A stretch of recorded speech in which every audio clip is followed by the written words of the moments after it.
또 조금 불편할지라도 양해해 주시기 바랍니다. 에베소서 4장 오늘은 11절 말씀에서 13절까지 말씀을 봉독하겠습니다.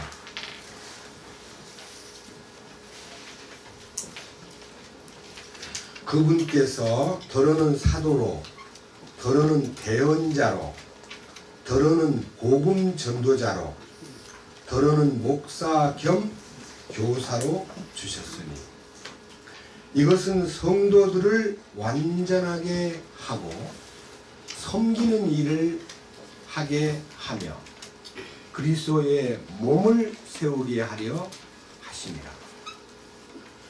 마침내 우리가 다 믿음과 하나님의 아들을 아는 것에서 하나가 되어 완전한 사람에 이르고 그리스도의 충만하심에 장성한 분량에까지 이르리니.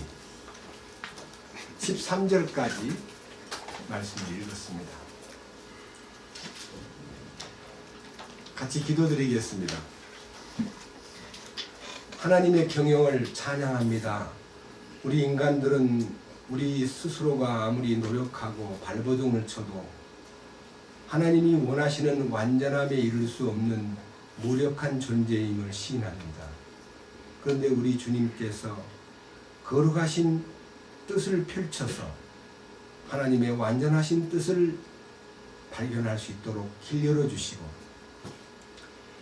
믿음의 창시자요 완성자이신 예수 그리스도를 통해서 우리의 믿음이 하나님을 믿는 것과 아는 일에 하나가 될 뿐만 아니라 그 하나 안에서 완성에 이르는 놀라운 약속과 하나님의 경영에 대해서 진심으로 감사드립니다. 오늘 이 시간도 주님께서 원하시는 뜻을 우리에게 보여주시고 우리들로 하여금 그 거룩한 뜻에 합당한 믿음의 사람들로 우리의 남은 일생을 살아갈 수 있도록 이끄시옵소서. 여러 가지 어려운 사정과 혹은 병마로 인해서 함께하지 못한 형제 자매들에게도 한 가지로 은혜 베풀어 주시고 주님의 긍휼로 채워주시옵소서. 우리 주 예수 그리스도의 이름으로 기도드렸습니다. 아멘.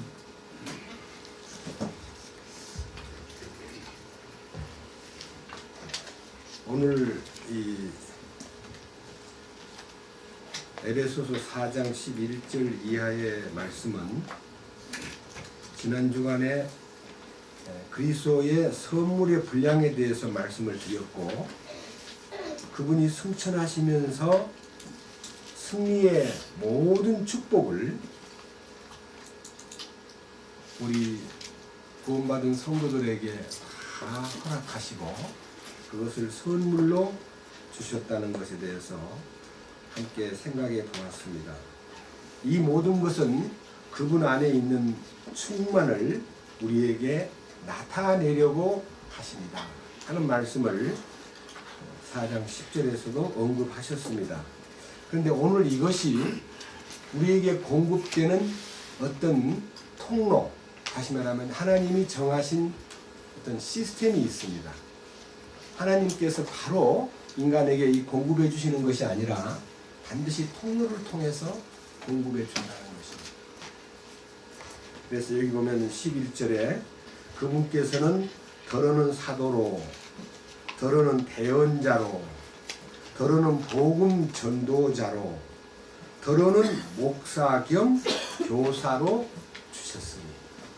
그러니까 이제 하나님의 교회 안에는 일꾼이 있습니다.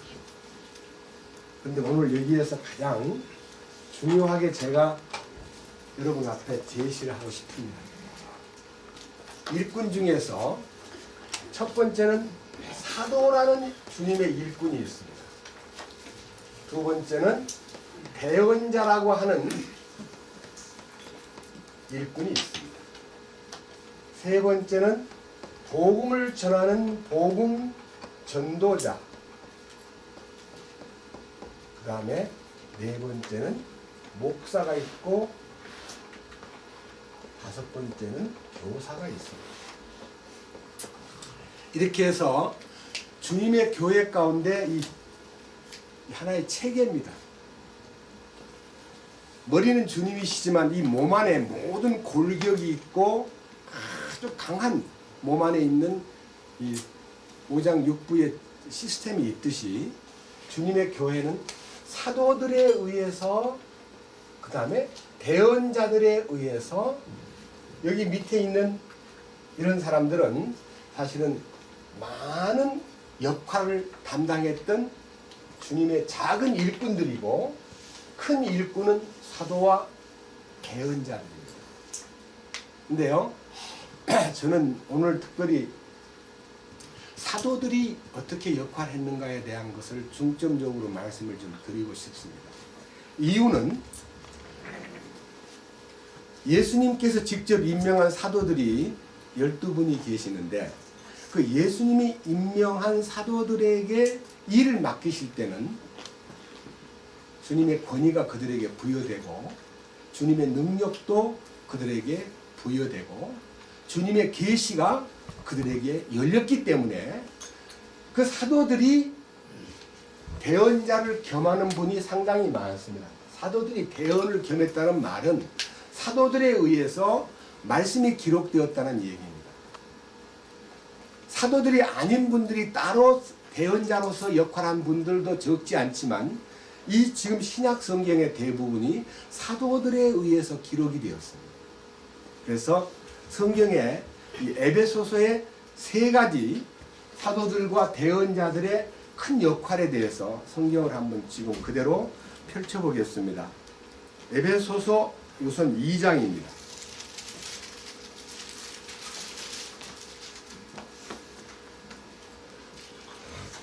에베소서 2장 20절입니다. 이미 읽고 지나간 부분이지만 이제 조용히 생각해보면 이 때를 위해서 이분들이 사용되었구나 하고 느낄 것입니다. 20절, 또 사도들과 대언자들의 기초 위에 세워진 자들이니, 이 몸 안에 있는 굉장히 중요한 기반, 모퉁이 돌이고 완벽한 기반은 주님이지만 사도들과 대언자들이 기초로 삼고 예수님은 모퉁이 돌이 되시면서 21절에 그분 안에서 모든 건물이 꼭 맞게 함께 뼈대를 이루어 주 안에서 한 거룩한 전으로 자라가고, 그분 안에서 너희도 성령을 통해 하나님의 처소로 함께 세워져 있느니라. 그러니까요, 우리는 우리 교회가 사도들에 의해서 기반이 완벽하게 닦아졌고, 이 닦아진 그 위에 교회가 지금 서서 커가고 있는데, 이 건축되고 있는 교회가 사도들과 대언자들에 의해서 교회가 세워졌다는 것입니다. 이게 이제 아주 놀라운 얘기입니다. 그 다음에 한 장을 밑으로 내려가 가지고요, 3장을 보면요, 3장 3절입니다. 곧 계시로 그분께서 내게 그 신비를 알리셨나니 그것은 내가 전에 몇 마디 말로 적은 것과 같으니라. 그것으로 말미암아 너희가 읽을 때에 그리스도의 신비에 대하여 내가 알고 있는 바를 깨닫게 되리라.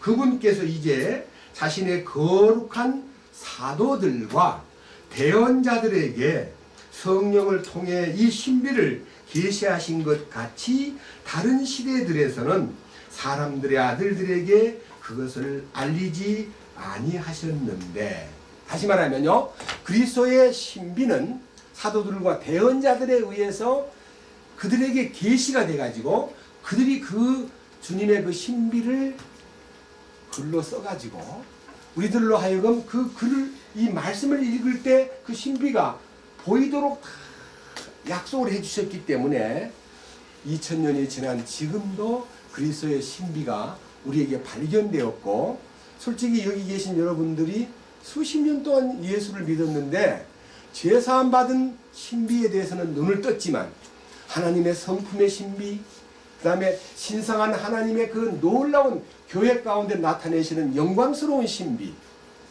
왕국의 신비, 아니면 놀라우신 주님이 감춰놓은 휴거의 신비, 이런 것들이요 우리가 알지 못한 채 너무 많은 세월을 허송하면서 힘들게 신앙생활을 했습니다. 이 풍성한 에너지가 공급이 안 되니까 막 힘들게 예수를 믿었는데 왕국의 신비가 열리고 그리스도의 신비가 열리고 하나님의 성품의 신비가 열리면요 우리 힘이 막 역동적으로 그 하나님의 에너지가 공급이 되면서 야, 신앙생활이 이건데 이 역동적인 신앙생활을 알지 못하고 이렇게 우리가 아주 버둥버둥 신앙생활을 참 힘들게 해왔구나. 지금은요 말씀이 막 열리기 때문에 그 다음 보세요. 6절 이 신비가 어떤 일을 하느냐 하면 세 가지를 우리에게 약속했습니다. 이 신비는 곧 복음으로 말미암아 이방인들이 그리스도 안에서 동료 상속자가 되고, 이 상속권에 대한 비전, 여러분 상속권에 대한 약속을 받고 나면요 얼마나 신바람이 나는지 모릅니다. 그게 그리스도의 공동 상속권에 참여할 수 있다고 하는 이 약속을 받고 보니까 우리 신앙생활이 굉장히 활력이 넘치고, 두 번째는 같은 몸에 속하게 되며, 그런 면에서 우리가 말로만 한 피바다 한 몸 이룬 형제여 친구들이여 한 몸같이 친밀하고 마음조차 하나 되어, 찬송은 많이 불렀지만은 한 몸같이 친밀하고 한 피 받은 생명에서의 하나됨에 대한 애착과 소중성과 성도들이 얼마나 사랑스럽다는 것을 생활 속에서 별로 느껴보지 못한 채 그냥 하나의 경쟁자로 너는 너고 나는 나고 같이 이렇게 모여서 조직의 일원이기 때문에 귀하게 보이는 것은 있지만 이제 안 나와도 그만, 쓰러져도 그만, 뭐 아픔을 느껴도 그만, 함께 살다가 어디로 사라져도 그만, 이렇게 지내던 우리가 예수 그리스도의 그 몸 안에서 하나라고 하는 이 대원칙이 열리면서 우리는 얼마나 성도들에 대해서 깊은 관심과 애정과 그 다음에 서로를 이렇게 소중히 품는 마음이 생겼는지 모릅니다. 마지막 하나는 같은 몸에 속하게 되며 그분의 약속에 참여하는 자가 된다는 것이라. 이렇게 해서 사도들과 대언자들에 의해서 신비가 열렸다는 것입니다. 오늘 얘기는 자, 오늘 보세요. 4장 11절에 보면요, 그분께서는 더러는 사도로, 더러는 대언자로, 더러는 복음 전도자로, 더러는 목사 겸 교사로 주셨습니다. 그러니까 일꾼들을 이 교회 가운데 사도들과 대언자들에 의해서 12절 뭐라고 되어 있습니까? 이것은 성도를 완전하게 하고 하는 제일 중요한 것입니다. 첫째, 성도들을 완전하게 하고, 이 완전하게 한다는 이 얘기가요 너무너무 놀라운, 이게 오늘 중요 포인트입니다. 성도들을 완전하게 하고, 두 번째, 섬기는 일을 하게 하며, 그 다음에 세 번째, 그리스도의 몸을 세우게 하려 함이니라. 자, 보세요. 이 성도들을 완전하게 한다는 거하고 섬기는 일을 하게 한다는 말하고 그리스도의 몸을 세우게 한다는 말은 전부 다 세 가지 다 피동형입니다. 가만히 들여다보세요. 12절 뭐라 하셨어요? 성도들을 완전하게 하고와 피동형이에요. 두 번째 뭐라 그랬어요? 섬기는 일을 하게 하며, 그것도 피동형이에요. 그다음 세 번째 뭐라 그랬어요? 그리스도의 몸을 세우게 하려 하십니다. 다가 피동형입니다. 그 말은 뭔 말인가 하니, 믿음의 창시자요 완성자이신 주님이 대언자들과 사도들을 통해서, 복음 전하는 자들을 통해서, 목사와 교사를 통해서 우리들을 하여금 주님의 완전에 이르게 하는 축복을 나타낸다는 것입니다. 그러기 위해서 제가 오늘 이런 중요한 내용을 제안해 놓고요. 역사의 흐름을 좀 공부하기 위해서 사도들과 대언자들이 어떻게 주님의 임명을 받아가지고 이 일들이 나타났는가에 대해서 이걸 이제 묶어가지고요. 주님이 사도들과 대언자들을 어떤 방법으로 주님이 선택하고 권세를 이제 능력을 주어가지고 이 일을 맡겼는가 함께 말씀해서 한번 짚어보겠습니다. 우선 누가복음 6장으로 한번 가보겠습니다.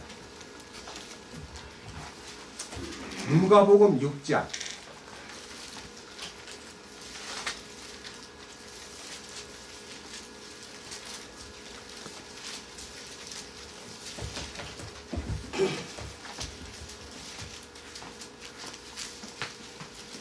13절입니다.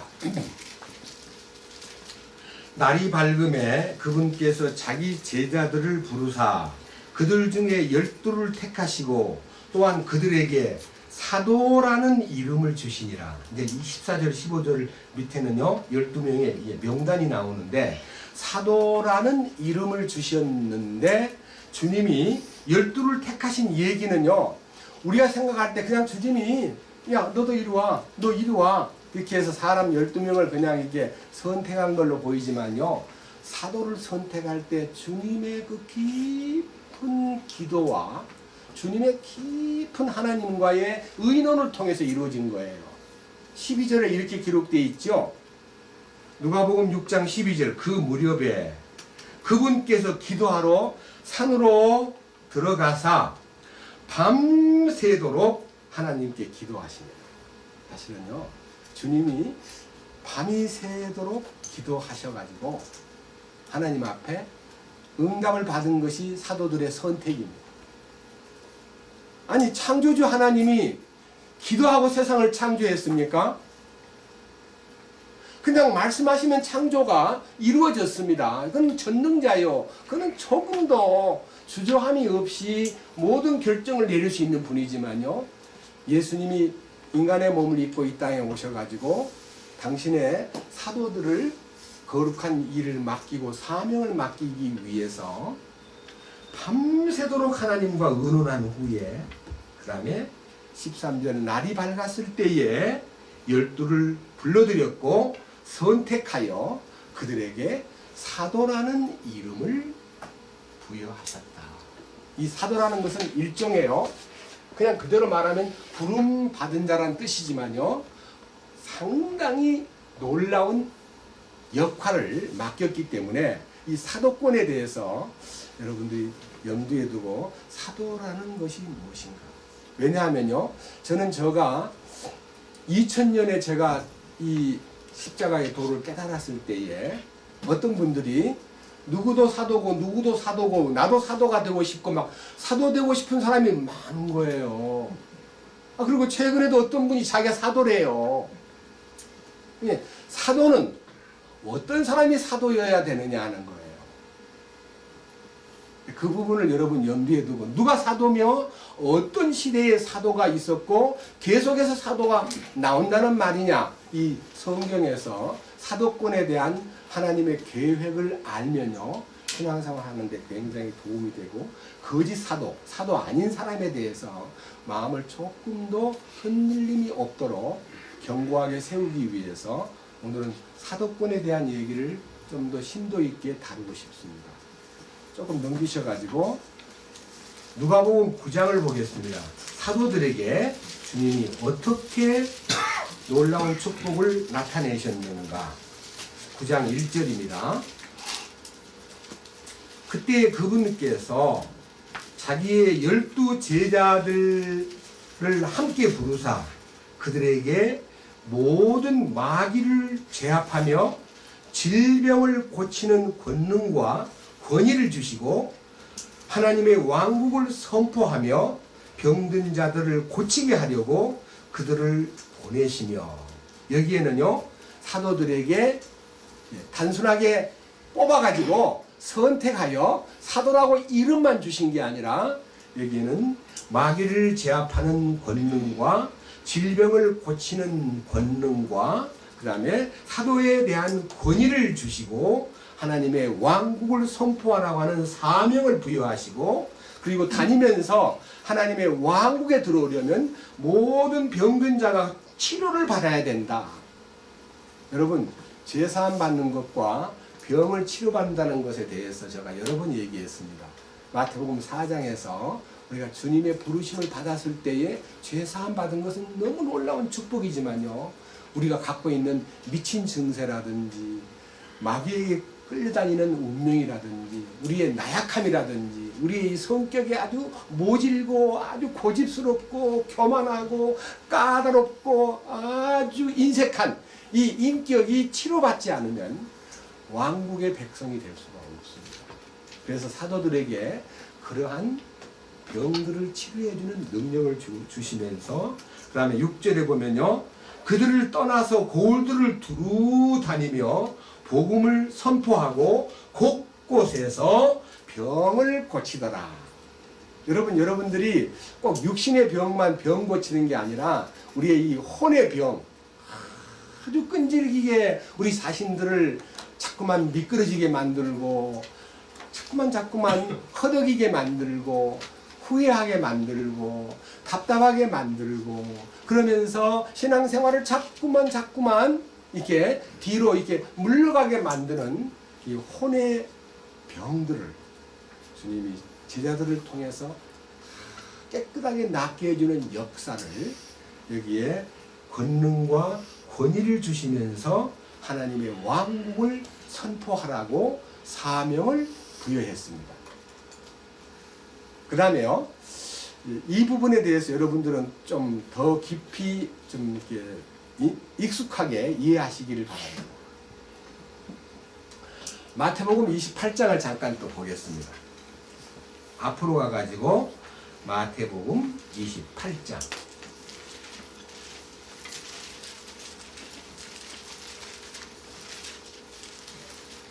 마태복음 28장은 왕의 부활을 선포하는 첫 번째 서두의 얘기가 나오고 예수 그리스도의 부활이 서두에 나오면서 끝부분에 가서 16절부터 가보면요, 왕이 제자들에게 큰 사명을 부여하는데 그분이 부활하신 몸을 갖고 갈릴리로 가셔가지고 예수님께서 제자들을 정해진 산으로 다 불러 모았습니다. 그런데 그분들 가운데 제자들이 예수님의 부활을 보고도 약간 경배는 드리면서 의심하는 자들도 있었다 그랬습니다. 정말 우리 주님이 사신 건가?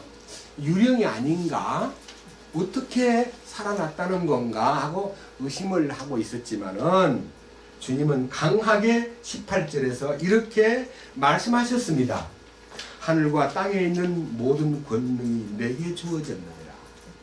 이 말은요, 아담이 잃어버린 인생의 이 지구 안에 있는 모든 통치권과 모든 이 소위 말하는 소유권을 다시 내가 되찾았다. 사탄에게서 내가 되찾았다. 이렇게 선포하신 겁니다.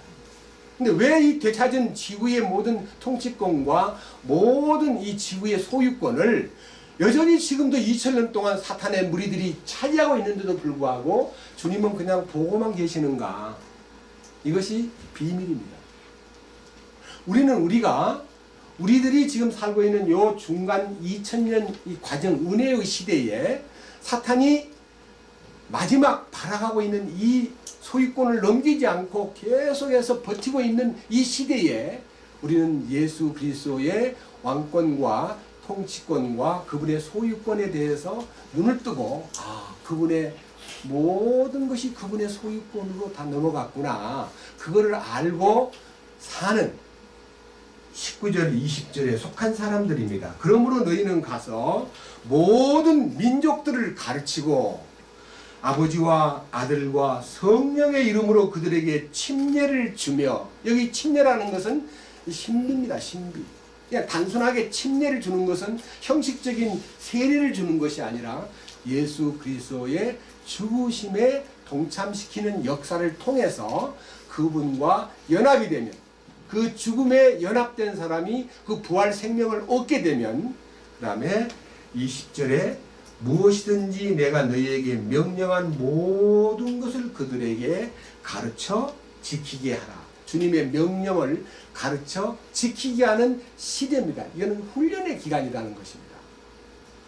약속은 이렇습니다. 내가 세상이 끝나는 날까지 너희와 항상 함께 있으리라 하셨습니다.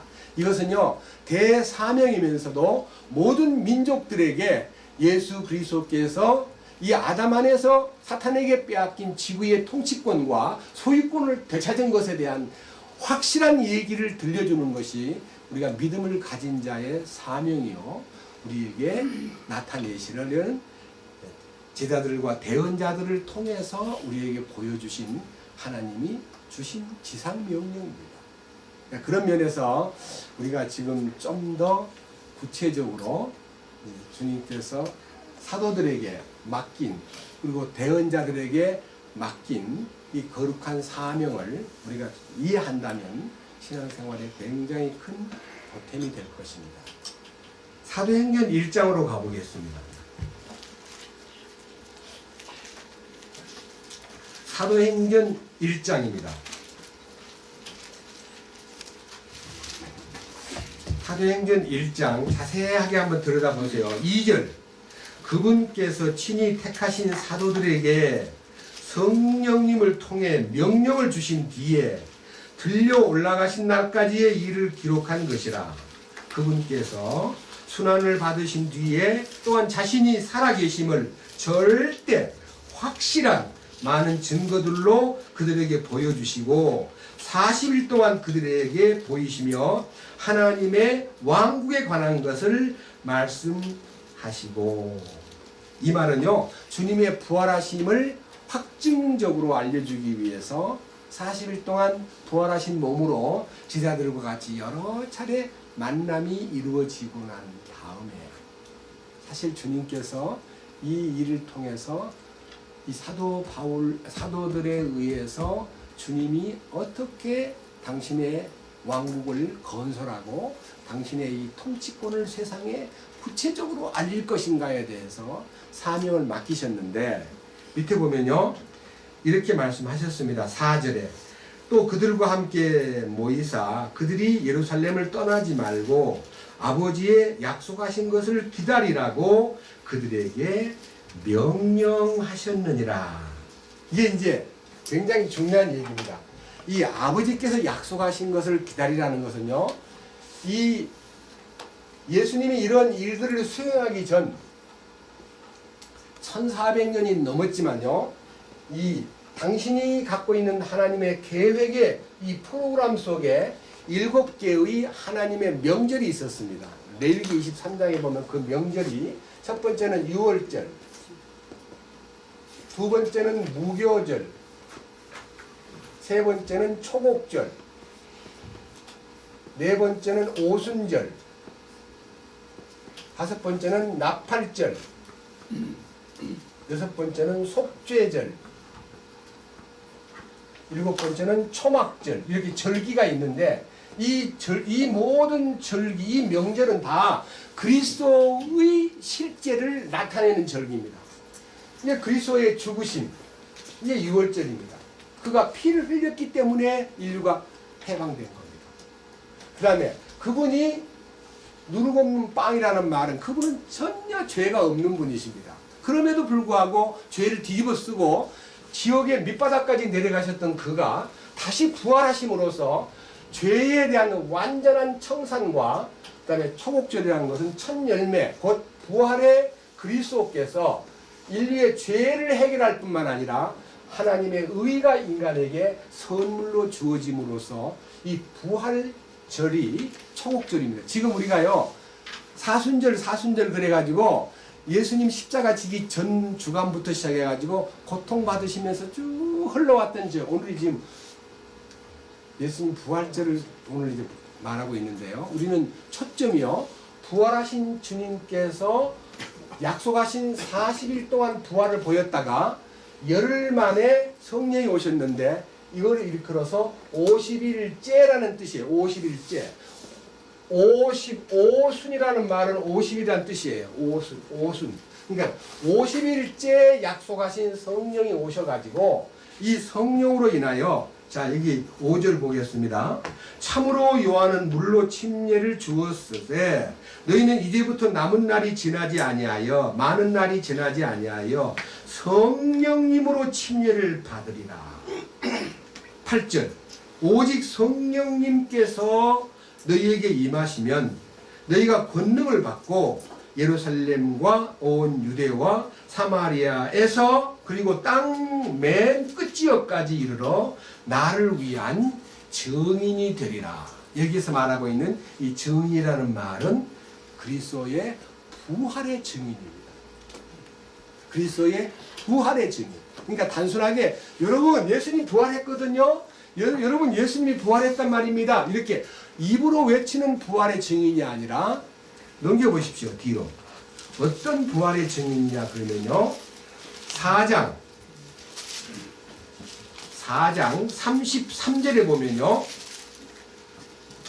사도들이 큰 권능으로 주 예수님의 부활을 증언하며 큰 은혜가 그들 모두에게 임하니라. 그러니까요. 부활을 증거할 때는 권능이 임해야 됩니다. 권능이 뭐냐? 주님 자신의 능력입니다.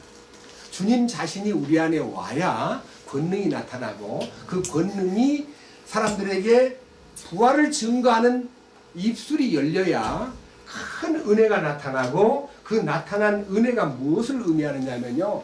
뭐 재산도 물질도 뭐 세상에 있는 계급도 모든 것을 초월해버리는 이런 놀라운 능력이 이 오순절날 일어난 거예요. 그래서 만몬도 정복하고 그 다음에 인간의 모든 빈부귀천의 차이점도 다 초월하고 그 다음에 세상에 어떻게 아까워 보이던 모든 것들도 전부 다가 배설물로 여겨지면서 주님의 능력만 나타난 것이 오순절날의 부활의 능력이 실제한 것입니다.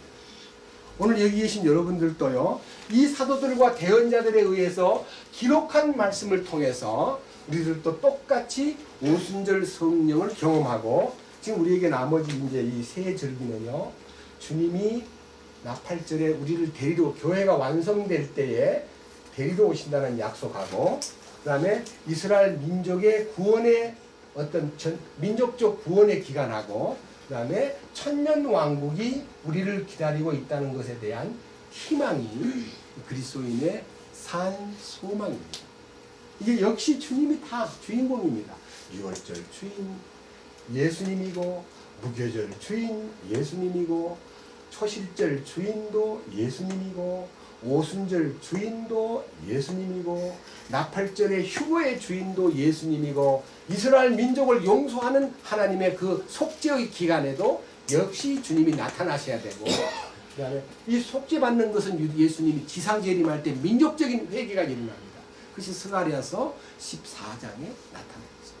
그 다음에 천년왕국도 주님이 만왕의 왕으로 군림하셔가지고 우리 모든 사람들에게 이 영광에 동참한 사람들에게 상속유업을 분배하는 이 역사가 우리들이 기다려지고 있는 하나의 소망이요. 우리가 그 일을 위해서 훈련을 받고 있는 것입니다. 이게 7대 명절이 단순하게 어떤 특별한 행사가 아니고 바로 우리에게 적용해야 될 이 7가지의 명절이 그리스도 안에 다 포함되어 있다는 것입니다. 그런데 이 일들을 위해서 밑에 한번 보십시오. 어떤 일이 벌어졌냐면요. 사도행전 1장으로 되돌아가 가지고 1장 16절을 봅니다. 자, 이들이 이렇게 얘기합니다. 여러분, 우리 예수님을 잡아주는데 앞장섰던 유다라는 사람이 이제는 성경에 기록된 대로 제 길을 가버렸습니다. 17절, 이는 그가 우리와 함께 계수되었다가 이 사역의 한 몫을 맡은 사람이었는데 이 사람이 불법의 대가로 밭을 산 뒤에 거꾸로 떨어져 한가운데가 터졌고 그의 모든 창자가 흘러나왔으므로 그 일을 예루살렘에 거하는 모든 사람이 알게 되어 그 밭을 자기들 고유한 말로 아겔다마라 하니라. 그것은 곧 피밭이라는 말이라. 그러니까요, 가룟 유다가 예수님 팔아먹고 그 30냥을 받은 그 돈을요 성전고에다가 던져버렸으므로 성전에서 모아가지고 이 돈은 함부로 성전 소위 말하는 연복교에다 넣을 수가 없다 해가지고 밭을 샀는데 그 밭이 피밭이라는 밭이 되어버렸습니다. 거기 가서 유다가 자살해서 죽었기 때문에 거기서 배가 터져가지고 막 창자가 피가 흘러나와가지고 피가 고여있기 때문에 그 밭 이름을 아겔다마라 했고 그 밭은 계속해서 나그네의 묘지가 되었더라 그럽니다.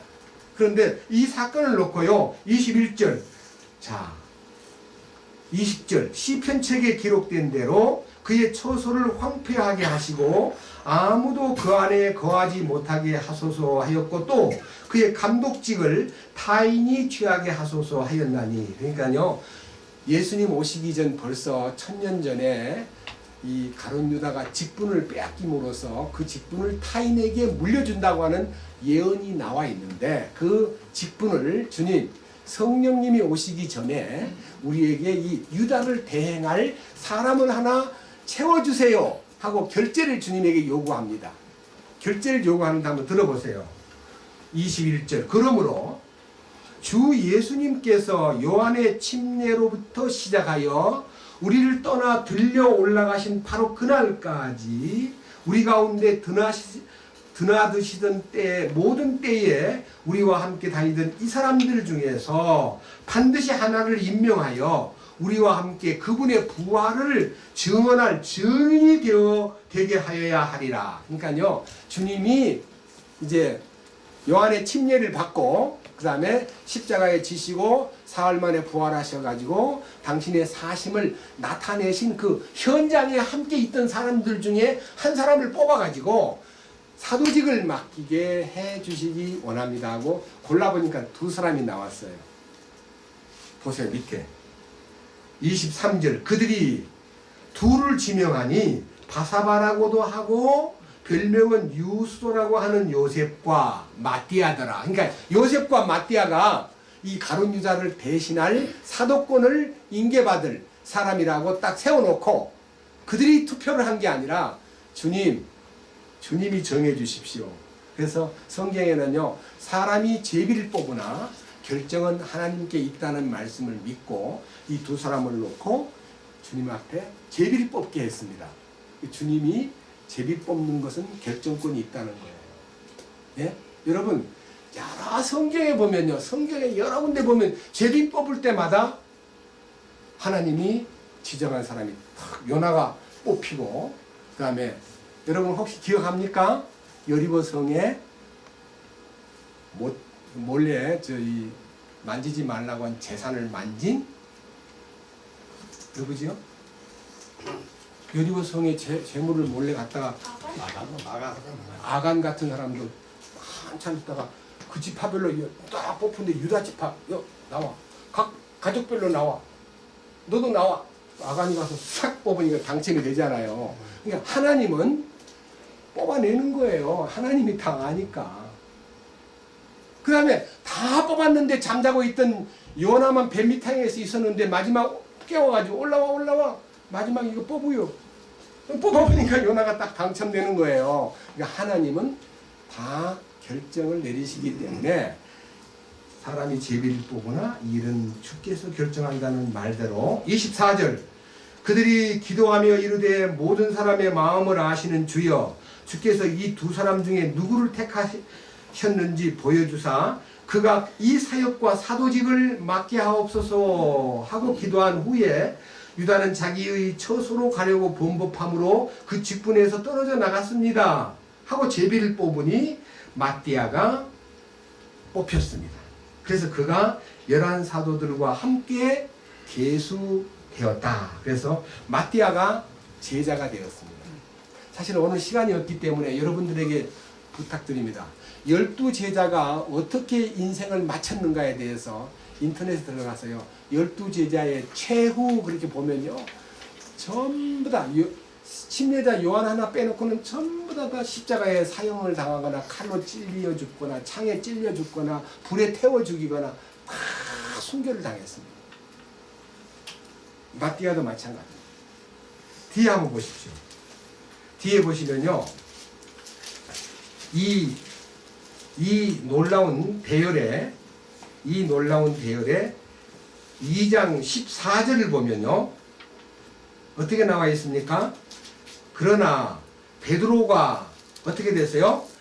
11사도와 함께 서서 소리를 높여 그들에게 이르되 하고 이제 큰 소리로 주님을 나타내는데, 거기에도 지금 마띠아가 들어가 있다는 것을 느낄 수 있습니다. 베드로가 10사도가 아니고 11사도라 하는 말은요, 거기에 마띠아도 이제 일원이 되어서 함께 주님을 증거하는 거룩한 대열에 섰다는 것을 느끼게 되고, 이 일들로 인해서 주님의 능력이 이 사도들을 통해서 아주 구체적으로 나타나는데, 이 사도행전 이 1장부터 쭉 뒤에 가보면요, 사도들의 활동이 이제 막 나오는데요. 자, 잠깐만 6장을 보겠습니다. 1절, 6장 1절입니다. 그 무렵에 제자들의 수가 크게 늘어났는데 그리스 말하는 사람들이 자기들의 과부들이 날마다 주는 배급에서 빠짐으로 히브리 사람들에게 불평을 터뜨리니라.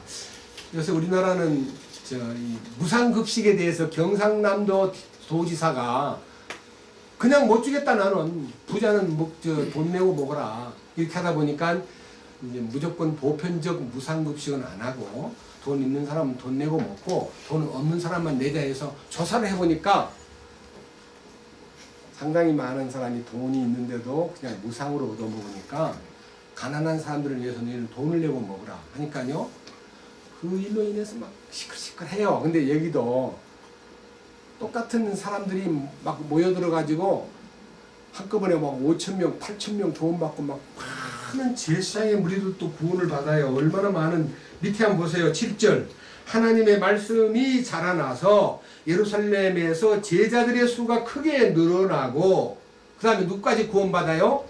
제사장들의 큰 무리도 믿음에 순종하니라. 야, 제사장들도 구원을 받아가지고 이 도에 들어와가지고 함께 움직이는데, 외국에서 온 헬라파 유대인들이 자기들이 약간 배급을 차별 대우를 받는다고 이제 불평을 하기 시작합니다. 이때 제자들이 이 소식을 듣고 이 교회가 이렇게 거룩한 뜻을 따라서 움직이는데, 밑에 한번 보십시오. 2절, 6장 2절. 이에 12사도가, 그 중에 이제 마띠아도 이제 활동하고 있다는 뜻입니다.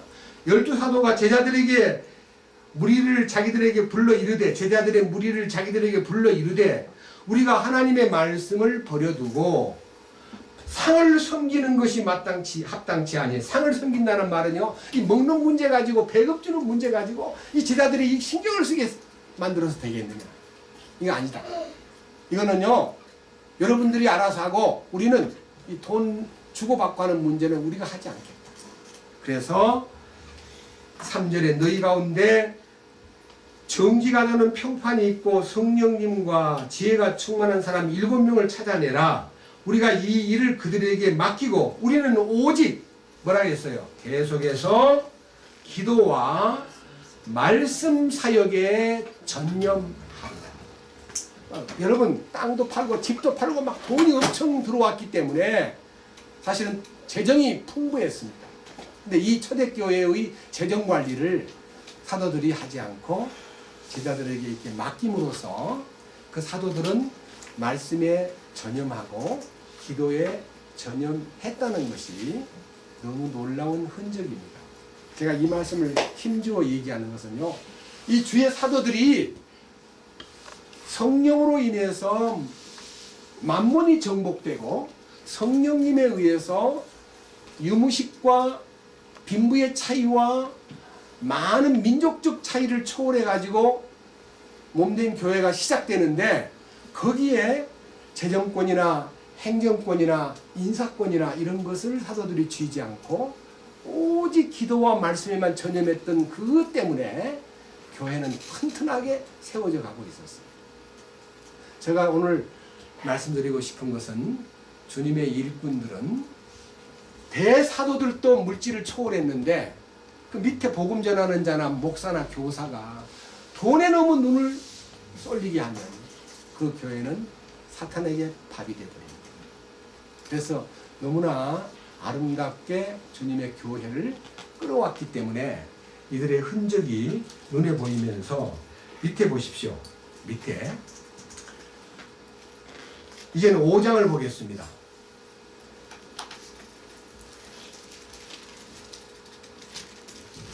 5장 12절 사도들의 손을 통하여 백성 가운데 많은 표적들과 이적들이 일어나매 그들이 다 한마음이 되어 솔로몬의 주랑에 있었고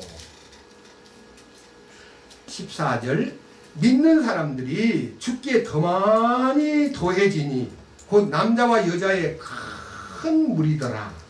이 말은요 성령님의 능력을 받은 사도들에 의해서 많은 생명을 이끌어들이고 그 다음에 이제 17절에 보면요 사도들이 전부 다 잡혀 들어갑니다. 감옥으로.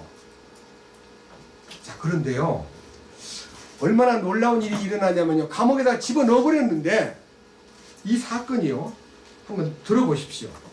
17절 이에 대제사장과 또 그와 함께 있던 모든 자들 곧 사두개인들의 분파가 분노가 가득한 채 일어나 사도들에게 손을 대어 그들을 일반 감옥에 가두었으나 주의 천사가 밤에 감옥문들을 열고 그들을 데리고 나와 이르되 가서 성전에 서서 이 생명의 모든 말씀을 백성에게 말하라 하며 그들이 그 말을 듣고 아침 일찍 성전에 들어가 가르치니라.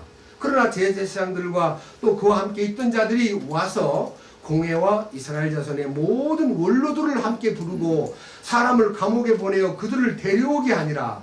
그러나 직무 수행자들이 가서 보매 그들이 감옥에 있지 아니하므로 그들이 돌아와 고하여 가로되 우리가 보니 참으로 감옥문은 단단하게 잠겨 있는데 또 간수들 또 문 앞에 다 서 있는데 문을 열고 보니까 그 사람들이 한 명도 없더이다. 이게 너무 놀라운 역사가 일어나는 거예요. 근데 무슨 말이냐면요 아무리 감방에 집어넣어도요 주님이 그냥 감방을 부활한 능력이기 때문에 그들에게 초월자의 공간 개념을 초월하여 감방의 문을 딱 잠가놔도 감방 바깥으로 나오게 만드는 능력이 나타났다는 것입니다. 시공간을 초월한 능력이 나타남으로써 그 능력이 막 강하게 나타나니까요. 야 이거 뭐 큰일 났어요. 그래서 27절에 보니까요. 이제 막 경비대장하고 대제사장하고 여러 사람들이 사도들을 끌어다가 공회 앞에 세우니 공회 앞에라는 것은요. 사내들인이라고 하는 그 당시 70인 국회의원입니다. 그 앞에다가 사도들을 떡 세워놓고 신문을 합니다. 자 대제사장이 다그쳐 묻습니다. 아 너희들이 말이야 왜 예수 이름으로 다시는 부활을 말하지 말라고 경고했는데 왜 떠드냐? 제발 좀 입을 닥쳐라 말이야 하고 이제 그들의 입을 막으려고 강하게 신문을 하니까 29절에 베드로가 입을 여옵니다. 베드로와 다른 사도들이 입을 열어 가로되 우리가 사람들보다 하나님께 순종하는 것이 마땅하니라. 너희가 나무 위에 매달아 죽인 예수님을 우리 조상 하나님께서 일으키시고 이스라엘에게 회개와 죄들의 용서를 주시려고 하나님께서 자신의 오른손으로 그분을 높이심으로 통치자와 구원자가 되게 하셨느니라. 우리는 이 일에 대하여 그분의 증인이요 하나님께서 자신에게 순종하는 자들에게 주신 성령님도 그러하니라 해서요 너무 강하게 주님의 죽으심을 대변하고 부활 능력을 선포하고 우리가 이 능력을 얻어가지고 말할 수밖에 없다. 우리는 보고 들은 말을 말할 수밖에 없다고 하니까요. 그 중에 원로급에 속한 가말리엘, 다시 말하면 옛날에 사도 바울을 가르친 대선생님이요. 잠깐만 제자들 잠깐만 저리 가 있어 해놓고 이봐 너무 우리가 강하게 밀어붙이면 안 돼. 혹시나 하나님이 함께 할지 모르니까 그냥 살살살 달래가지고 내쫓아버리고 절대 이걸 너무 강경하게 대응했다가는 어려움을 당할지 몰라 하고 약간 이제 충고를 하니까요. 자, 그들이 한번 보십시오. 40절입니다. 그들이 그의 말에 동의하고 사도들을 불러 때리고 그들이 예수님의 이름으로 말하지 못하게 명령한 뒤 그들을 놓아주니라. 그러니까요, 얻어맞고 나왔는데요, 그들이 매를 맞고 나와도요, 막 너무 감사한 거예요. 옛날에는 그 베드로 자신도요, 매를 맞는 것이 무서워서가 아니라 예수님을 안다 그러면은 창피당할까봐 그렇게 비겁했던 베드로가요, 41절에 보니까 그들은 자기들이 그분의 이름을 인해 수치당하는 일에 합당한 자로 여겨진 것을 기뻐하면서 공회 앞을 떠나서 날마다 성전에서 그리고 모든 집에서 예수님을 그리스도라고 가르치고 선포하는 것을 그치지 아니하더라. 그렇게 해서요, 주님의 부활 생명을 전하는데 조금도 어느 누구도 막을 자가 없었습니다. 이것이 사도들이 갖고 있는 직분이었습니다. 그런데요, 사실은 오늘날 이들이 갖고 있는 하나님의 능력이 옛날에 잠깐 활동하다가 묻혀버렸다면요, 우리는 거기에 동참할 수가 없습니다. 근데 이 사도들에게 나타난 이 능력이 이 말씀에 실려 있고, 이 말씀에 실려 있는 그 능력의 실제가 우리들에게도 그대로 연결되기 때문에 우리는 교회가 지금 2000년 동안 서가고 있고, 그 다음에 그의 신비가 열리고 있고, 그 기록된 말씀이 우리에게 계시가 함께 이루어지고 있음으로써 우리는 주님을 믿는 행복에 대해서 사도들과 대언자들의 대열에서 우리가 함께 누림이 관통하고 있는, 예? 그들과 함께 주님 안에서 이 기쁨과 이 능력과 이 권위가 함께 작동하고 있다는 것을 느끼게 됩니다. 이 일에 대해서 우리는요, 정말 기쁨을 느낄 수밖에 없어요. 제가 오늘 이 말씀을 드리는 중요한 이유는 오늘이 부활절이라는 기념일입니다. 사람들은 기념 행사로 끝나는 거지만요, 이 부활 능력은 실제 우리 삶 속에 아주 구체적으로 주님이 당신의 죽으심에 연합한 사람들에게 이 놀라운 주님의 일꾼들을 통해서 나타내고자 하셨던 이 축복이 그대로 적용돼 가지고 주님의 죽으심에 연합하고, 주님 죄 없이 우리들을 완전하게 용서해 주신 속죄의 은혜를 소유하고, 그 다음에 부활의 능력에 연합하고 성령님에 연합했기 때문에 이제 우리는 소망이 교회가 완성될 때에 함께 사도들과 대언자들과 복음 전하는 자들과 목사와 교사를 통해서 우리가 주님 안에서 이제는 뭘 바라보냐면요, 완성이 되고 있구나 하는 것을 바라보는 거예요. 제일 중요한 것이 이제 이러한 사도권과 대언자들의 말씀에 의해서 우리가 에베소서 4장 12절에 있는 첫 번째 얘기 항목, 이거를 오늘 핵심적으로 다루겠습니다. 자, 에베소 4장 12절입니다.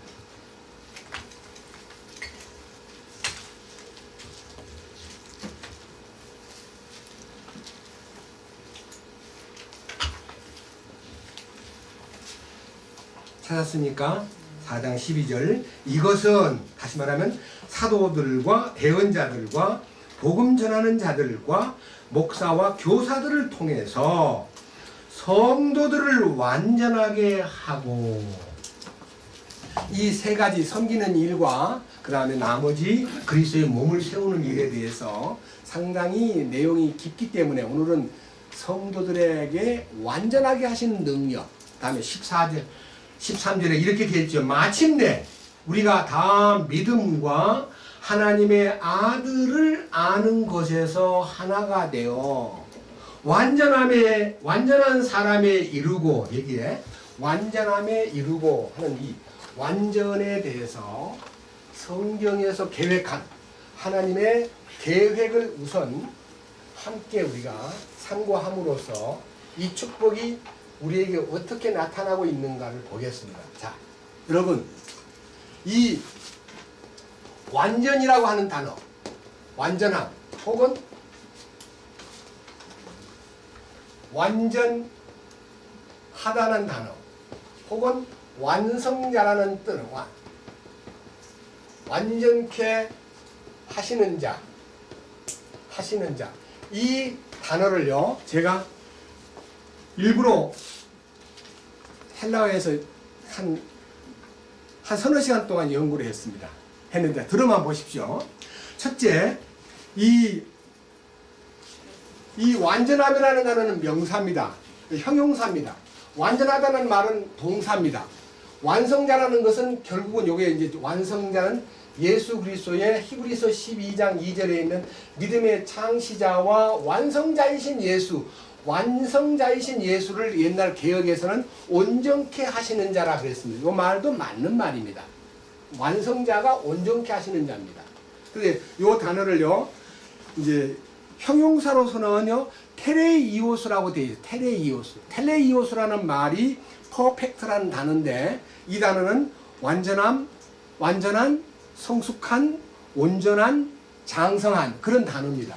이게 이제 완전한, 온전한, 성숙한 그런 단어인데, 이 완전하다는 단어에서 파생된데, 요 파생된 단어가 텔레이오가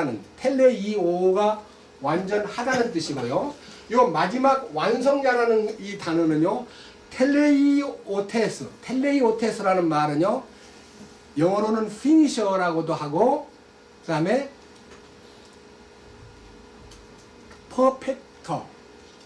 퍼펙터라는 단어입니다. 완성자. 이게 무슨 말이냐면요, 완전케 되는 것은 완성자이신 예수님 안에서 이루어지는 거지, 독립된 우리 개개인들이 완전을 추구한다고 되는 게 아닙니다. 이게 이제 제일 중요한 거예요. 이걸 제가 설명하기 위해서 성경의 예화를 한번 들어보겠습니다. 자, 창세기 17장 한번 보십시다. 여기서 이제 답을 얻겠습니다. 완전하게 하는 거나 완전해지는 형태나 완성되는 마지막 결정은요, 예수님 안에서 이루어지는데, 예수님 안에서 무엇을 통해서 이루어지느냐, 이거 오늘은 좀 세부적인 얘기를 하겠습니다. 창세기 17장을 보면요, 너무 놀라운 얘기가 나타납니다. 자, 오늘은 창세기 아브라함을 통해서 모델로 이 부분을 말씀 올리겠습니다. 1절, 하나님께서 아브라함을 불러댑니다. 아브라함이 99세 때에 주께서 아브라함에게 나타나 그에게 이르시되, 나는 전능한 하나님이니라. 너는 내 앞에서 걸으며 완전할지니라. 너는 내 앞에서 완전하라. 자, 보세요. 아브라함에게 나는 전능한 하나님이다, 너는 내 앞에서 완전하라 그랬습니다. 이 완전하라는 것은 하나님의 명령입니다. 그런데 이것은 아브라함 나이 99살 때 나타나신 하나님의 명령이었습니다. 성경 너무 기니까요, 자세히 들어보세요. 창세기 12장에 너는 내 고향과 친척과 아비집을 떠나 내가 내게 지시할 땅으로 가라. 내가 너로 하여금 이 천하의 만민이 너를 통해서 복을 받게 하고 너를 모든 민족의 조상이 되게 하마 하는 약속을 하시면서 네 후손이 하늘의 별처럼 땅의 모래처럼 번성케 하고 풍성케 하리라는 약속을 받은 해가 아브라함 나이 75세 때입니다. 그러는데 아브라함이 10년이 다 돼가도 아기가 안 생기는 거예요.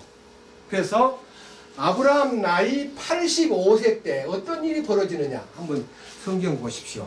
자, 아브라함이 어떤 일을 벌이는가 보겠습니다. 자, 창세기 이제는요 16장으로 건너갑니다.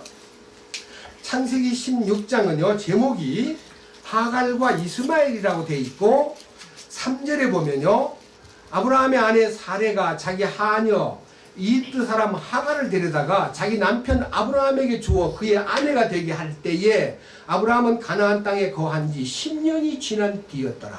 그래서요, 이게 불행하게도, 자, 16절로 갑니다. 16절.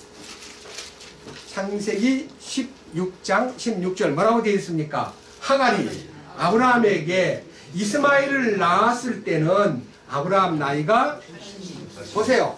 87세 때 이제 하갈이라는 여자를 얻어가지고 그 이듬해 86세 때 이스마엘을 낳은 거예요. 이게 뭔 말입니까? 하나님의 언약이 완전한 언약인데 아브라함은 자기가 하나님의 언약을 이룬 거예요. 이 아들을 얻은 것이 불완전한 언약입니다. 왜? 인간이 이루었으니까. 하나님이 약속하신 것은 하나님이 이루어야 마땅한데 아브라함 자기가 형편을 보니까 와이프는 경도가 끊어져 가고 자기도 늙어가고 있으니까 하나님 약속이 안 이루어지는 것을 안타까워하다가 아내하고 의논한 결과 젊은 여자인 이집트의 하갈이라는 여자하고 관계를 맺어가지고 아들을 낳았는데 그 아들이 이스마엘입니다. 그래서요 하나님은 아브라함이 86세 때 이 일을 저질렀기 때문에 99세 때 너는 내 앞에서 완전한 명령을 내릴 때까지 13년 동안 공백 기간이었습니다. 하나님이 그에게 아무런 말씀도 하지 않음으로써 아브라함은 계시가 막힌 하나님 앞에 전혀 대화가 없는 기간이 창세기 16장에서 17장 1절까지의 기간입니다. 아브라함은 굉장히 어두운 생활을 한 거예요. 그냥 이스마엘만 바라보고 그냥 사는 거예요. 근데 하나님이 어느 날 나타나셨습니다. 아브라함아, 너는 내 앞에서 완전해야 된다 하시면서 이렇게 말했습니다. 자, 이제부터 너는 5절 17장 5절입니다. 네 이름을 아브라함이라고 하지 말고 네 이름을 아브라함이라고 고쳐라. 내가 너를 많은 민족들의 조상으로 삼았기 때문이며 너를 심히 다산하게 하여 너로부터 민족들을 만들고 또 너에게서 왕들이 나오게 하리라 하고 이제 아브라함에게 굉장한 하나님의 완벽한 계획을 발표하니까요. 나중에 아브라함이 뭐라고 한 줄 아세요? 17절 한번 보세요. 17절. 그때 아브라함이 얼굴을 대고 엎드려 웃으며 마음속으로 이르되 100세인 사람에게 어떻게 아들이 생기겠습니까? 그리고 90세 된 사라가 어떻게 아기를 낳을 수가 있나요? 하나님 18절 하나님 나 이스마엘 하나로 만족하겠습니다. 이스마엘로 주 앞에서 살기를 원합니다. 이 아브라함이요 이스마엘에게 빠져 있는 거예요. 자기가 낳은 아들, 하나님이 주신 아들이 아니고 자기가 만든 아들의 하나님의 언약이 실려지기를 바람으로써 하나님 내가 낳은 요 아들한테다가 모든 복을 부어주시면 좋겠습니다 하는 하나님 앞에 자기 육신으로 만들어낸 아들을 하나님의 뜻을 이루는 통로로 삼아달라 그러니까 하나님 노! 안 돼! 보세요. 19절 하나님께서 이르시되 참으로 내 안에 사라가 내게 아들을 낳으리니 너는 그의 이름을 이삭이라 하라. 내가 그와 더불어 그의 뒤를 이을 그와 그의 씨와 더불어 내 언약을 세워 영존하는 언약이 되게 하리라. 그 다음 21절 그러나 내 언약은 내가 내년에 정한 때에 사라가 내게 낳을 이삭과 더불어 세우리라. 그러니까요 이스마엘하고는 나는 계약을 세울 수가 없어. 내가 내년에 너 아들 나오면 그때 내가 내 언약을 그를 통해서 이룰 거야. 이렇게 함으로써요 아브라함이 이스마엘을 낳은 것은 하나님이 원하는 작품이 아니라 하나님의 뜻을 이루는 하나님의 경영이 아니라 아브라함이 실수했다는 것을 지적해 주었습니다. 여러분 이것이 뭡니까? 갈라디아에 보면요 이스마엘은 육체를 따라 낳고 이삭은 약속을 따라 낳았다. 또 이스마엘은 육체를 따라 낳고 반대로 이삭은 성령을 따라 낳았다. 그래서요 하나님은요 성령을 따라 난 일을 통해서 완성을 이루십니다. 그게 이제 약속의 하나님의 경영입니다. 자, 그래서 하나님은 아브라함에게 24절 어떤 일을 벌이십니까? 아브라함 99세 때에 자기 포피의 살에 할례를 받았고 할례를 주었습니다.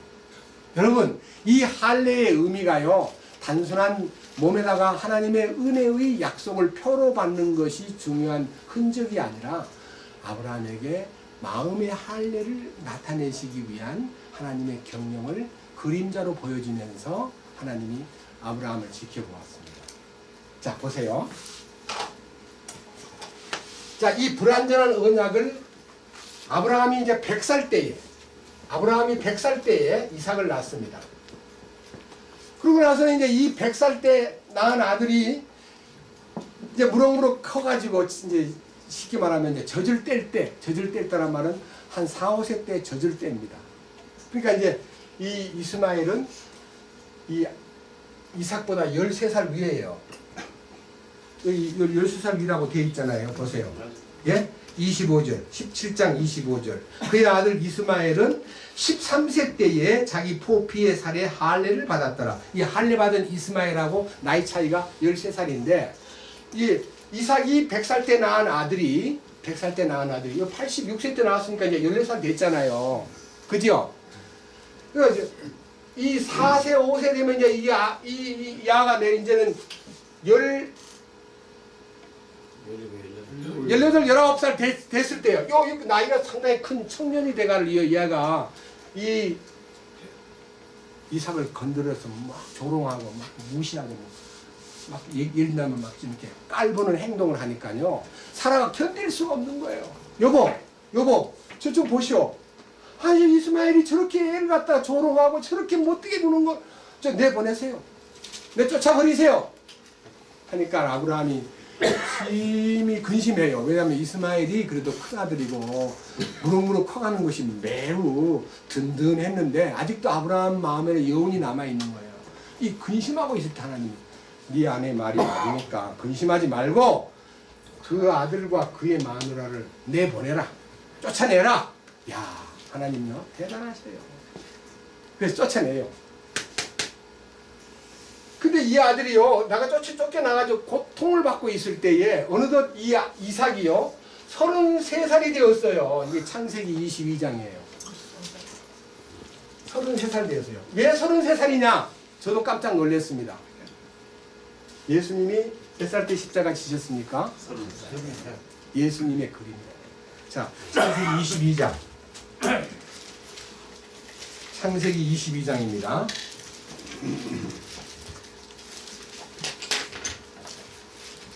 그런데 이상하게도요, 21장 5절에 보면요, 아브라함이 아들 이삭이 그에게 태어났을 때에 그는 100세더라 그랬습니다.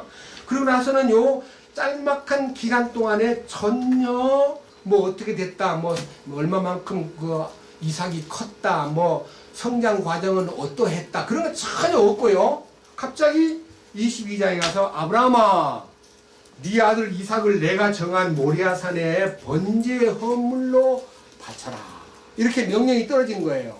근데 여기서 나는 성경에 대한 역사에 대한 그 어떤 그 흐름을 잘 몰랐을 때는요, 옛날에 한 10살이나 한 15살 먹었을까 이렇게 생각하고 의심하면서 어리니까 야 이삭아 가자, 하나님이 저 제사를 드리려 한다고 이제 데리고 나무를 그 어깨 등에다 지우고 이제 산으로 올라가는데, 아버지 나무도 있고 이게 칼도 준비되어 있고 뭐 밧줄도 갖고 가고 계시는데 제사 드릴 재물은 어디에 있나요? 그랬더니 하나님이 자기를 위해서 다 준비해 놨단 말이야. 그러니까 이삭은 아무 말 않고 올라가 가지고 정한 장소에다가 제단을 쌓아놓고 나무 올려놓고 그냥 그 아들 이삭을 또 보세요 밑에, 예? 9절 22장 9절 하나님이 그에게 일러주신 곳에 이르니라. 아브라함이 거기에 제단을 쌓고 가지런히 나무를 놓고는 자기 아들 이삭을 결박하여 제단의 나무 위에 놓고 자기 손을 내밀어 칼을 잡고 자기 아들을 죽이려 하더니, 야 근데 이때면은 133살 먹은 아브라함이 노인이고 힘도 약할 텐데 33살 먹은 청년 이삭이요, 아버지 미쳤어요.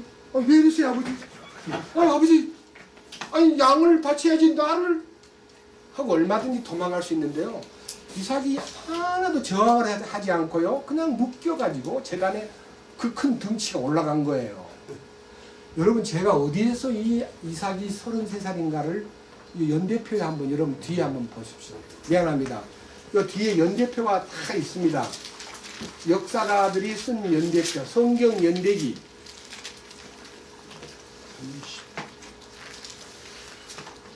보입니까? 성경 연대기 지도 있는 데가 아닙니다. 예?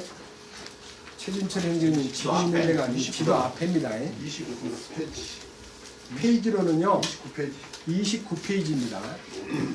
연대기 자 연대기 2018년 연대기 2018년 BC 1896년에 이삭 출생돼 있죠.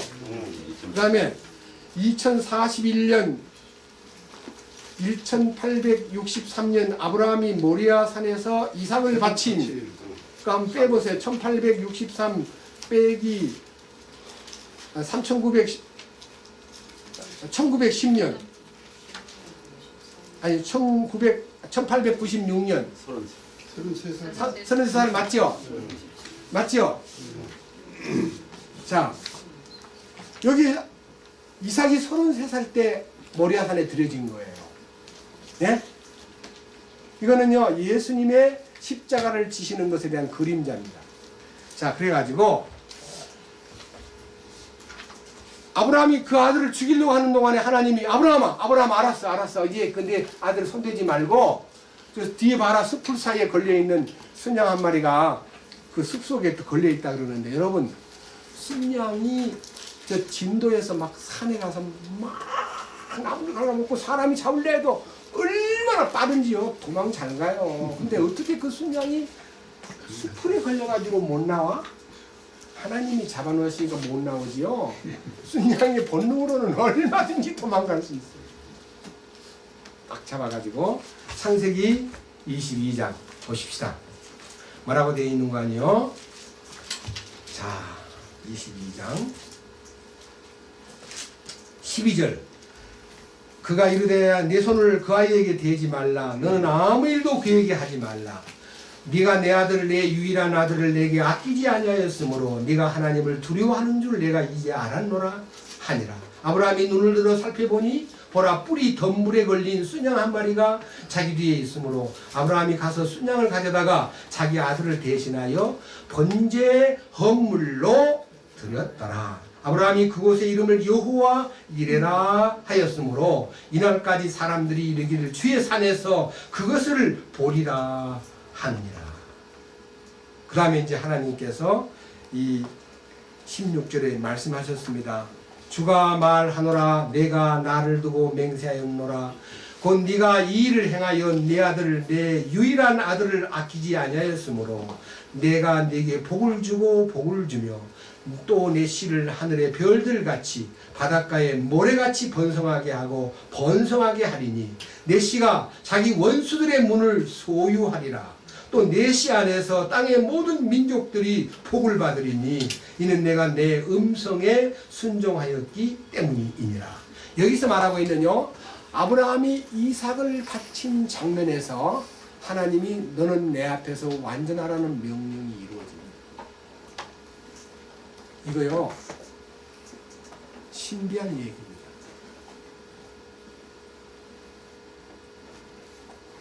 히브리서 11장 히브리서 11장입니다.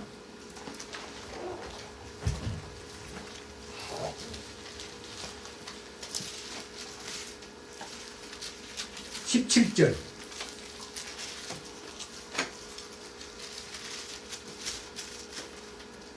믿음으로 아브라함은 시험을 받을 때에 이삭을 바쳤으니 곧 약속들을 받은 그가 자기의 독생자를 바쳤느니라.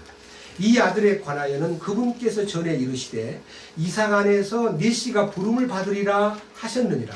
하나님께서 심지어 죽은 자들로부터 능히 그를 일으키실 줄로 생각하였으므로 또한 그는 죽은 자들로부터 그를 모형으로 받았느니라. 여기에요 죽은 자들을 하나님이 이삭을 바쳐도 다시 살려낼 거라는 믿음 안에서 행동이 나타났다. 그런데 사실은 죽지 않았지만은 죽은 자 가운데서 받은 거나 다름없는 그런 체험을 아브라함이 했다. 근데요 이 모형이 여기 모형 마지막 얘기는요 죽은 자들로부터 그를 모형으로 받았다는 이 모형이 바로 그리스도의 죽으심과 부활을 함축하고 있다는 것입니다. 어디에 있느냐? 야고보서 2장 몇 장 넘겨보세요. 앞 뒤로 석 장을 넘기면요, 야고보서 2장 21절입니다. 우리 조상 아브라함이 자기 아들 이삭을 제단 위에 드릴 때에 행위로 의롭게 되지 아니하였느냐? 네가 보거니와 믿음이 그의 행함과 함께 일하고 행위로 믿음이 뭐하게 되었다? 완전하게 되지 아니하였느냐?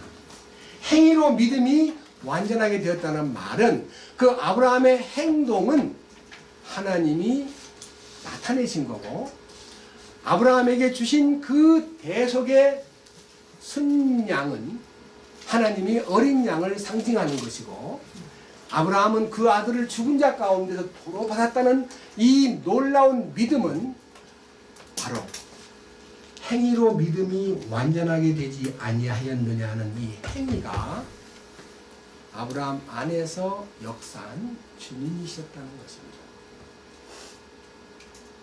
그렇기 때문에 완전해지는 것은요, 바로 그분 안에서 완전에 이른다는 것입니다. 저는요, 아브라함이 불완전한 상태에서 이렇게 많은 일을 저질러 가지고요, 수습하기 어려운 문제를요, 주님이 직접 나타나 가지고 아브라함에게 할례를 실행하시고, 그 할례가 그리스도의 할례입니다. 그리고 아브라함이 그리스도의 할례 안에 들어갔기 때문에 이삭을 바칠 때는요, 아브라함이 이삭을 죽이기 전에, 이삭을 죽이려고 그 산으로 가기 전에 먼저 그의 마음에 죽음의 능력이 임했기 때문에 아브라함은 그리스도의 할례 안에서 아들을 바친 것입니다. 골로새 1장 보십시다. 골로새서 1장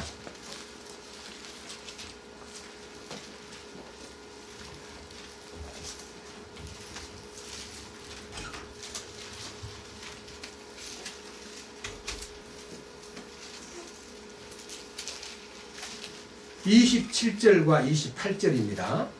하나님께서 이방인들 가운데서 이 신비의 영광의 풍성이 무엇인지 자신의 성도들에게 알리려 하시는데, 이 신비는 너희 안에 계신 그리스도 곧 영광의 소망이시니라.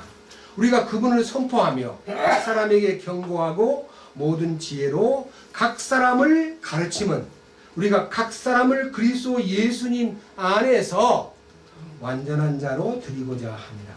여기서 말하고 있는 이 완전한 자가 아까 제가 설명했던 완성자이신 예수님의 완전하심이 여기 내포되어 있는 똑같은 단어입니다.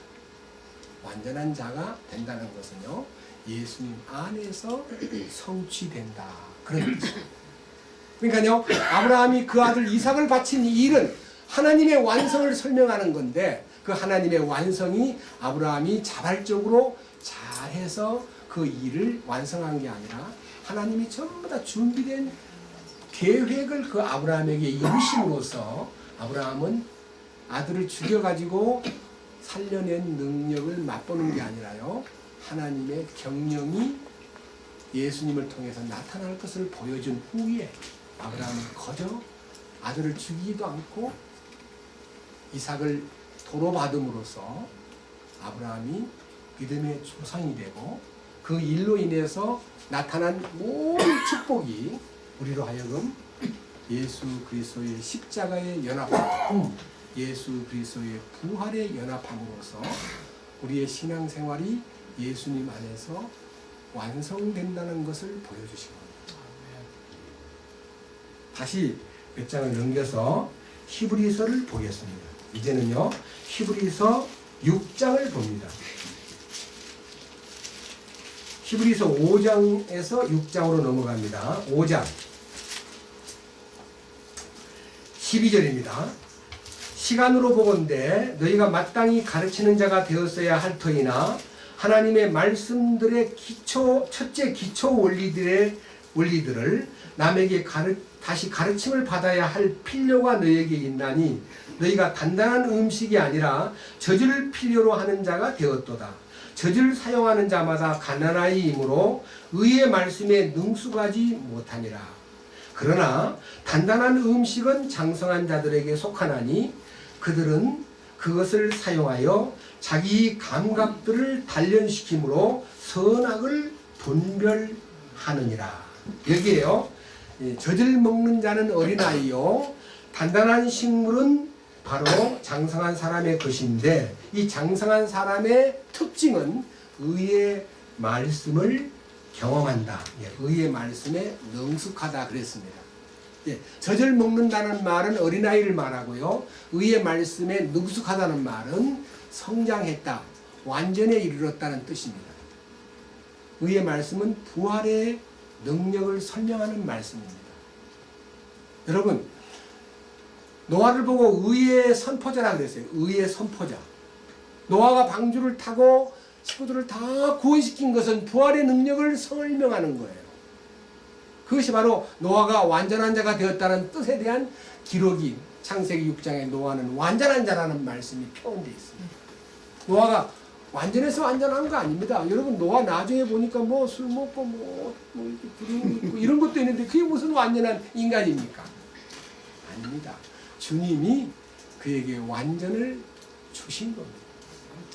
나타난 육신적인 그런 모습들은요, 실수도 있을 수 있지만요, 하나님 볼 때는 전혀 상관하지 않습니다. 아브라함에게도 많은 실수의 흔적이 있고요, 이후에도 아브라함은 실수를 또 많이 합니다. 그러나 하나님은 여전히 아브라함에게 당신의 완전을 나타냈기 때문에 그 완전이 보장된 것입니다. 뿐만 아니라 그 다음 보십시오. 밑에 6장 1절 그러므로 우리가 그리스도의 교리의 기초 원리를 떠나 완전함으로 나아가서 죽은 행위들로부터의 회개와 하나님을 향한 믿음과 침례들에 관한 교리와 안수와 죽은 자들의 부활과 영원한 심판의 기초를 다시 놓지 말지니라. 하나님께서 허락하시면 우리가 이것을 하리라 하는 말은요, 부족한 기초 원리들 속에 매여 있다가 우리가 완전함으로 나아간다는 것은요, 주님이 준비하신 완전함 속으로 들어가는 것입니다. 완전함에 이르고라고 되어 있습니다. 완전함에 이르고. 자, 그 다음 넘겨보세요.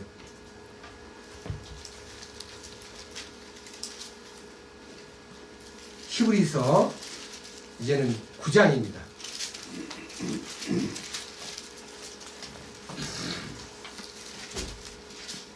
9장 11절에 그러나 그리스도께서는 다가올 좋은 일들의 대제사장으로 오시되 손으로 만들지 아니한 성막 곧 이 건물에 속하지 아니한 더 크고 더 완전한 성막을 통해 오셔서 그 다음에 염소와 송아지의 피가 아니라 자기 피를 힘입어 단 한 번 거룩한 곳에 들어가사 그 다음에 우리를 위하여 영원한 구속을 얻으셨느니라.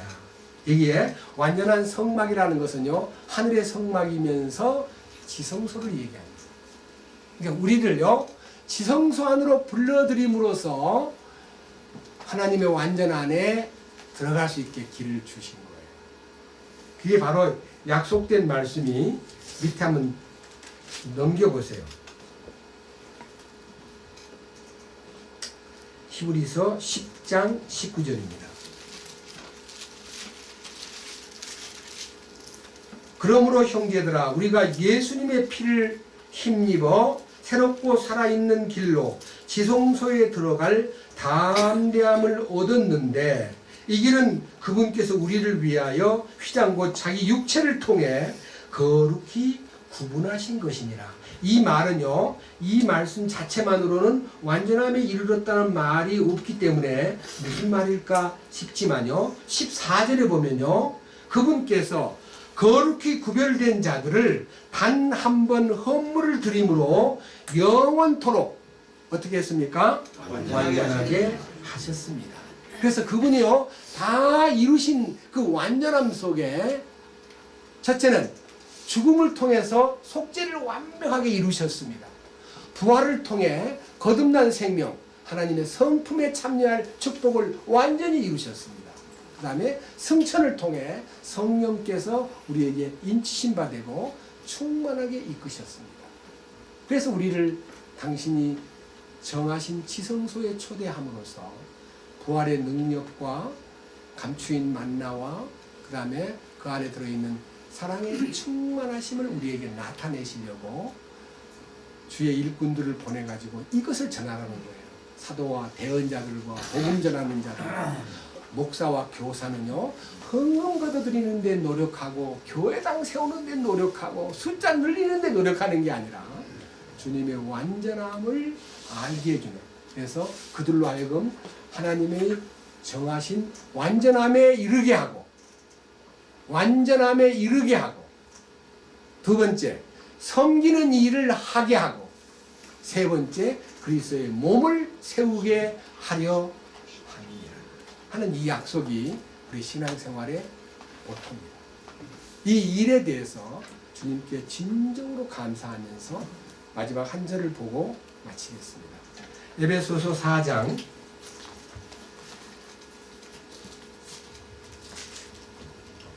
13절, 이게 이제 결과죠.